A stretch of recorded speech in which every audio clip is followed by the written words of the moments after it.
যেই সন্তানের জন্য সারাটা জীবন তারা মাথার ঘাম পায়ে ফেললেন, এই সন্তান তার খোঁজ খবর পর্যন্ত নেয় না। এখন ব্রিটেন, অক্সফোর্ড, হার্ভার্ড থেকে পড়ে আসছে, ঢাকা বিশ্ববিদ্যালয় থেকে বড় বড় ডিগ্রি নিয়ে আসছে, তার বাবা এখন থাকে বৃদ্ধাশ্রমে। জাহাঙ্গীরনগর ইউনিভার্সিটির একজন প্রফেসর, তিনি বৃদ্ধাশ্রমে আছেন। একটা ভিডিও দেখলাম তার, তিনি বলছেন যে আমি আমার পরিবারের জন্য কি না করেছি, আজকে আমি এত বড় প্রফেসর হওয়ার পরে আমার শেষ জীবনটা এখানে কাটছে। এবং এটাও কিন্তু কিয়ামতের আগের একটা বড় নিদর্শন যে পিতা মাতার সাথে দাস দাসীর মতো আচরণ করা হবে, এবং যেটা এখন হচ্ছে। আমরা দেখছি পিতা মাতার অধিকার তারা পাচ্ছে না, সন্তানদের হাতে নির্যাতনের শিকার হচ্ছে, বৃদ্ধাশ্রমে থাকতে হচ্ছে। সারা জীবন যে সন্তানকে বড় করলো, আজকে সেই সন্তান তার ওই যে কাফনের টাকা পর্যন্ত দিতে যাচ্ছে না, মারা গেছে লাশটা পর্যন্ত নিতে আসে না, এমন হচ্ছে না? মাঝে মাঝে এগুলো দেখলে মনে হয়, মনটা চায় যে আমরাও কিছু বৃদ্ধাশ্রম করি। যাদেরকে আল্লাহ পাক তৌফিক দিয়েছেন আপনারা করবেন। যদিও ইসলামে বৃদ্ধাশ্রমের কোনো জায়গা নাই, মায়ের পায়ের নিচেই সন্তানের বেহেশত, কিন্তু এখন পরিবেশ এত খারাপ যে কিছু কিছু বৃদ্ধাশ্রমের দরকার হয়ে পড়েছে। জাতীয় একটা দৈনিক পত্রিকা দেখলাম, তারা বলছে যে এখন বৃদ্ধাশ্রম সময়ের দাবি হয়ে গেছে।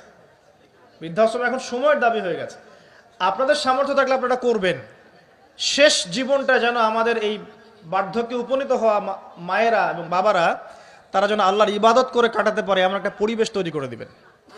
টেনশন ফ্রি ভাবে তারা যেন 3 বেলা খায়, জিকির আজগার করে, তাসবিহ তাহলিল করে, কোরআন তেলাওয়াত করে, শেষ জীবনটা যেন ঈমান ইসলামের উপর থেকে মৃত্যুবরণ করতে পারে, এরকম একটা ব্যবস্থা করে দেন। ইনশাআল্লাহ বহুত নেকি হবে ইনশাআল্লাহ। আল্লাহ পাক আপনাকে বরকত দিবেন ইনশাআল্লাহ।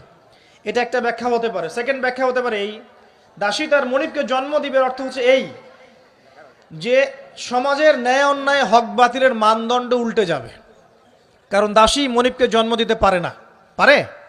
তার মানে একটা ব্যাখ্যা এটাও হতে পারে, সত্য মিথ্যা হয়ে যাবে, মিথ্যা সত্য হয়ে যাবে কিয়ামতের আগে আগে, হক বাতিল হয়ে যাবে, বাতিল হক হয়ে যাবে। ঠিক এটাও অন্যান্য হাদিসে এসেছে। সত্যবাদীকে বলা হবে মিথ্যাবাদী, মিথ্যাবাদীকে বলা হবে পরম সত্যবাদী। যে ব্যক্তি আমানতদার তাকে বলা হবে খেয়ানতকারী, যে খেয়ানতকারী তাকে বলা হবে পরম আমানতদার।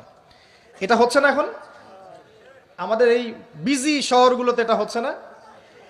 আমাদের এখানে বিশ্বাসটা এতই কমে গেছে, দেখবেন কোনো মানুষ যদি সেধে কাউকে খাওয়ায়, আসেন হোটেলে বসেন খান, সন্দেহের চোখে তাকাবে যে না জানি আমাকে কি খাওয়াই দিল, আমাকে খাওয়ায় আবার কি লুটপাট করে, তাই না? দেখেন আমাদের শহর থেকে বিশ্বাসটা কমে গেছে না? একটা বন্ধন টিকে থাকে বিশ্বাসের উপরে। আমি বলি যে একটা সম্পর্ক শুধুমাত্র ভালোবাসার ভিত্তিতে টিকে থাকে না। ভালোবাসার চেয়ে বড় জিনিস হচ্ছে বিশ্বাস। আর সেই বিশ্বাস যখন উঠে যায় তখন পরিবার ভেঙে যায়, স্বামী স্ত্রীর বন্ধন ভেঙে যায়, সামাজিক কাঠামো ভেঙে যায়। আমাদের সমাজ থেকে বিশ্বাসটা উঠে গেছে দেখবেন।